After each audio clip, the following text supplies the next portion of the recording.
HarperCollins presents What Does This Button Do? An autobiography by Bruce Dickinson. Read by Bruce Dickinson.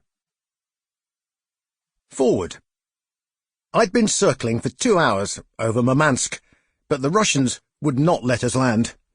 "Landing permission denied," said in a best Star Trek original series Mr. Chekhov accent. I didn't know if this controller was an Iron Maiden fan, but he would never have believed me anyway. A rock star moonlighting as an airline pilot. Incredible.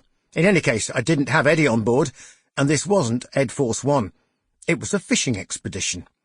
A Boeing 757 from Australis Airlines with 200 empty seats, and me as a first officer. There were only 20 passengers from Gatwick to Murmansk, lots of men called John Smith, close personal protection, all of them armed to the teeth. Not that Lord Heseltine needed it. He was pretty good at swinging the mace around when he had to. Then there was Max Hastings, former editor of the Daily Telegraph. He was on board too. I wondered if the Soviet controller had ever read any of the leader columns. I thought not. "What sort of fish are there in Murmansk?" I had inquired of one of the John Smiths. Special fish," he deadpanned. "Big fish?" I offered. "Very big," he concluded as he left the cockpit. Murmansk was the headquarters of the Soviet Northern Fleet. Lord Heseltine was a former Secretary of State for Defence, and what Max Hastings didn't know about the world's armed forces wasn't worth printing. The world below us was secret and obscured, submerged beneath a cotton-wool bed of low cloud. To negotiate, I had a radio and an old Nokia mobile phone. Incredibly, it got a signal halfway round each holding pattern, and I could text our airline operations, who would talk to Moscow via the British Embassy. No sat phone, no GPS, no iPad, no Wi-Fi. As James Bond says to Q at the beginning of Skyfall, a gun and a radio. Not exactly Christmas, is it? After 2 hours of going round in circles, physical and metaphorical, the rules of the game changed. "Unless you go away, we will shoot you down." One day, I thought, as we turned and headed towards Ivalo in Finland, I should write a book about this. Chapter 1. Born in 58. The events that aggregate to form a personality interact in odd and unpredictable ways. I was an only child, brought up as far as 5 by my grandparents. It takes a while to figure out the dynamic forces in families, and it took me a long while for the penny to drop. My upbringing, I realised, was a mixture of guilt, unrequited love, and jealousy, but all overlaid with an overwhelming sense of duty, of obligation to do the very best. I now realised that there wasn't a great deal of affection going on, but there was a reasonable attention to detail.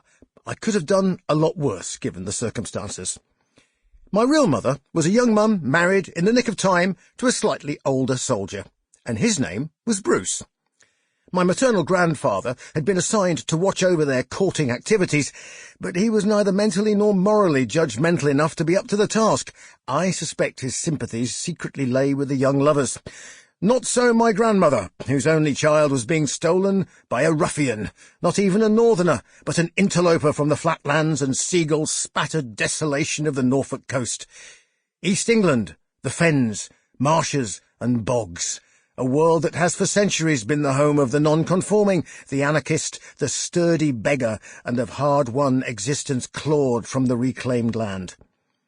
My mother was petite, worked in a shoe shop, and had won a scholarship to the Royal Ballet School. But her mother had forbidden her to go to London. Denied the chance to live her dream, she took the next dream that came along, and with that came me. I would stare at a picture of her, on point, probably aged about 14. It seemed impossible that this was my mother, a pixie-like starlet full of naive joy. The picture on the mantelpiece represented all that could have been. Now, the dancing had gone out of her, and now it was all about duty, and the odd gin and tonic. My parents were so young it's impossible for me to say what I would have done had the roles been reversed. Life was about education and getting ahead, beyond working class but working multiple jobs. The only sin was not trying hard. My father was very serious about most things, and he tried very hard. One of a family of 6, he was the offspring of a farm girl sold into service, aged 12, and a raffish local builder and motorcycle-riding captain of the football team in Great Yarmouth. Sample complete. Ready to continue?